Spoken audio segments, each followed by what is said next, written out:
Hello and welcome to Carmen Miller's Talk of the Town, Carolinas. I'm your host, Patti Mercer, here with County Councilman Michael Johnson for an update on York County. There has been some changes in the way that the service part of York County Council is handled. No more rotating. No more rotating. In 2016, the voters were kind enough to give us 4-year terms, so we went to a staggered term. I and 3 other members went to 4-year terms, and 3 went to 2. But when they're reelected this November, they will go to a 4-year term, and we'll be on 4-year staggered after that.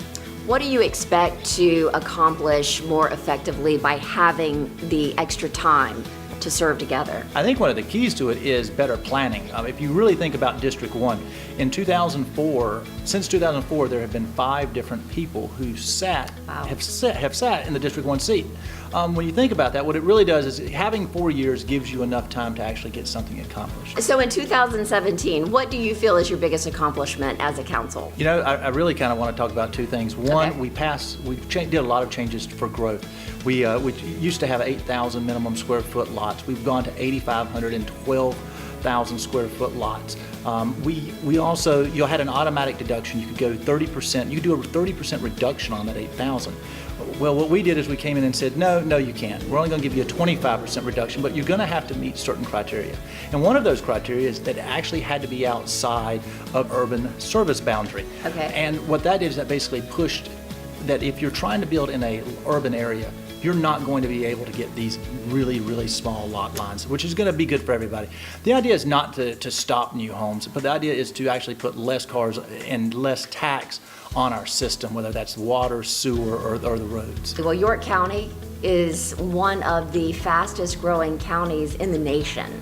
Oh, you know, Charlotte's growing by 60,000 people a year. So think about, and we have the lowest residential property taxes of anybody in the Charlotte metro area, so they naturally want to come here. You know, as people come, homes are being built, the infrastructure has to be in place, or at least plans for being in place. That is a never-ending process, and you know, and so much time goes into that. People don't understand. Typically, from the day that you receive funding until you actually drive on a road, takes 7 years. That's engineering, right-of-way, and building. It is an enormous process. So we sit down on groups like RFATS, Rock Hill Fort Mill Area Transportation System. We sit down and we talk about a 2035 plan. We don't talk about roads today. The roads that you're driving on today and that you're seeing repaired that are RFATS roads, that was decided 20 years ago. You know, every projection we have, Fort Mill, for example, is supposed to grow 52% between now and 2025. Lake Wiley is supposed to grow 56% between now and 2025. Indian Land, 108% between now and 2025. So when we try to talk about roads out into the future, we're not, it's hard to get people to understand. You're not talking about today. We really are doing 15, 20-year projections, trying to figure it out. Kind of working with the end in mind, hoping that this will work together, which is why it's so important that ordinances are correct and protecting the land, because land is a limited asset. Well, they're not building more. They're not making more land. No. And that is a key. And I think some of the things we've done, 5 years ago when I got on council, there were 0. You could put as many houses as you could fit on a lot. There was no minimum lot size. We now have minimum lot sizes. We now have these requirements in place. A lot of people say, well, it's too little, too late. Well, you have to start somewhere. Absolutely. And so we're doing that. And I think this year, especially, you're going to see even more out of the council on this. It is the #1 priority of almost every person on the county council is to get a better grip on this. I think you're going to see greater setbacks. I think you're going to see larger buffers.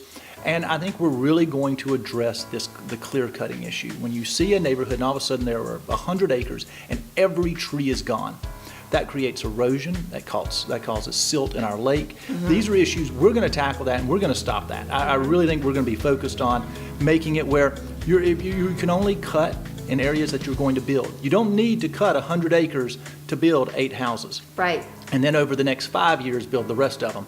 Let's remove the trees in the areas, and let's do a better job of preserving some of the larger trees while we're doing it. And of course, where we have new homes, we have students that are entering our schools. It seems that we are always trying to adjust and maintain. We can't get ahead as it relates to our schools, especially in the Fort Mill School District. Well, why would you? I mean, think about it. You're sending your children to a public school that basically is a private school. Fort Mill schools are some of the best in the state and the country. It is important. We've got to get ahead of this. And one of the things, the Fort Mill School District, they've asked for an increase to their impact fee.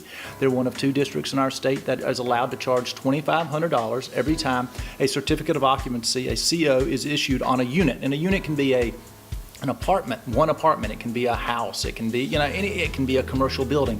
So it's per unit. They want to raise that to $10,000. And a lot of people go, whoa, that's a huge increase. But what it's going to do is it's going to decrease debt millage, which is what everyone in our area pays every time we build a new school. It's going to decrease it 25% over the next 10 years and at 50% over the next 15 years.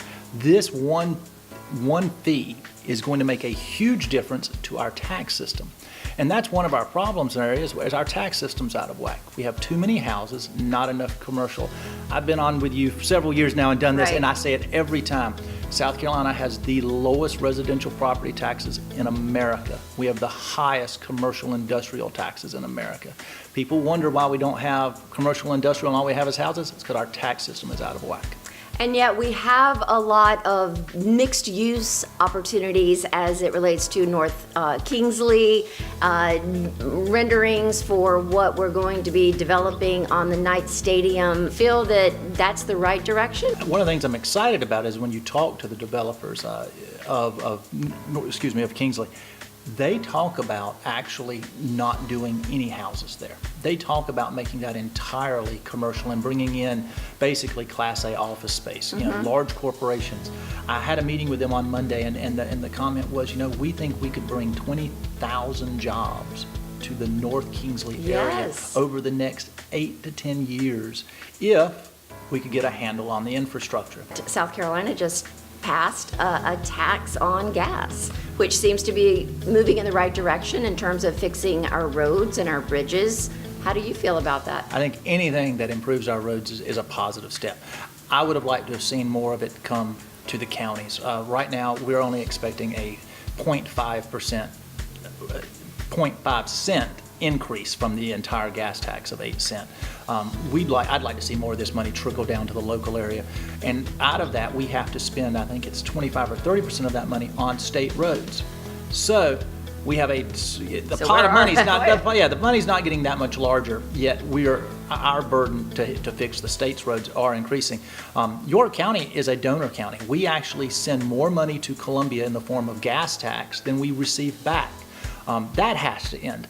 We do need reform, and gas tax was something that needed to be done. I'm not someone who likes a tax, but if you tell me I can pay $25, $30 over a year, spread out over a year for 1 penny, 2 pennies, 3 pennies to improve my roads, make it safer, reduce the wear and tear on my car, I'm going to pay that every day.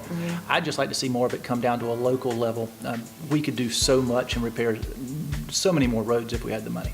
Now, Pennies for Progress 4 passed, and it does include some extra funding for road repair. It does about $25 million to repave roads, and this is the first time we've ever done that. And there was a huge debate. Should we focus on building new roads, which is what Pennies does, or should we go back and try to maintain our roads? And I think it was important to show the taxpayers, yes, we appreciate what you've done, and now we're going to start maintaining the roads you built. I mean, it's not enough just to build roads. You actually have to maintain the ones you have. York County has more roads than Rhode Island. Wow. And that is one of that's a crazy statistic that I found out over the years. We have to build a system that works, but we also have to be willing to maintain it. That's amazing. What else? Is there anything else that you'd like to talk about that is in front of County Council right now that we need to be aware of? Or I tell you, one of the most exciting things we did in 2017, to me at least, was we put up a brand new website. And that sounds silly, the county put up a new website. But this website is amazing. You can actually go in and log in, and you can then put in your zip code. And you can put your fire district. And the county will start sending you texts and emails when things are happening. A rezoning in your area, you'll get a text or an email. There's an issue with a fire or a sheriff's office, they'll send you a text. I encourage people, spend 15 minutes just looking around the website. It is incredible.